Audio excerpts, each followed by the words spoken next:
আসসালামু আলাইকুম সবাইকে। আজকে হচ্ছে আমি প্লেন পোলাও রান্নার রেসিপি নিয়ে আসলাম। তো এটাকে কাঁচা পোলাও বলে। আমি কোনো ভাজাভাজি করব না আজকে। তো এখানে হচ্ছে আমি চাল ধুয়ে নিয়েছি, 1.5 পটের মতো চাল আছে। এখানে হচ্ছে আমি তার দ্বিগুণ পানি, মানে 3 পট পানি। এখানে কিছু গাজর কুচি, কিছু ধনিয়া পাতা আর কিছুটা হচ্ছে বাটা মশলা, এগুলো হচ্ছে আমি পানির সাথে মিলিয়ে নেব। শুরুতে এটা আমি মিলিয়ে নিয়েছি। তো এর মধ্যে হচ্ছে আমি সবকিছু মানে আগে মিলিয়ে নেব আর কি পানির সাথে। এখানে আমি ঘি দিয়ে দিলাম উপরে। তারপর হচ্ছে আমি এখানে গরম মশলা অ্যাড করব, তেজপাতা, এলাচ, লবঙ্গ এগুলো দিয়ে নিলাম। এদিকে আমি জাল অন করে দিয়েছি, মানে বলক তুলে নিব পানিটা। তো আমি এখানে এখন পেঁয়াজ কুচি দিব কিছুটা, এটাও অ্যাড করে দিলাম। ভালো করে মিশিয়ে নিচ্ছি।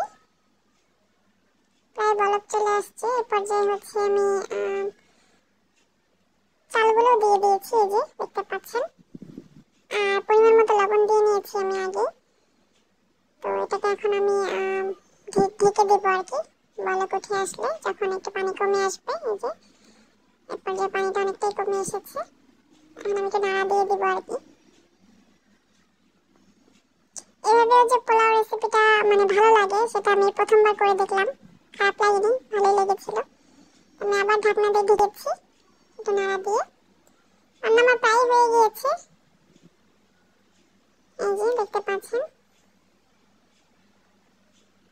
রান্না শেষ, আমি নামিয়ে নিয়েছি। ঝরঝরা হয়েছে অনেক। এটা আমি সার্ভ করে নিয়েছি। কার কেমন লাগলো জানাবেন। আল্লাহ হাফেজ।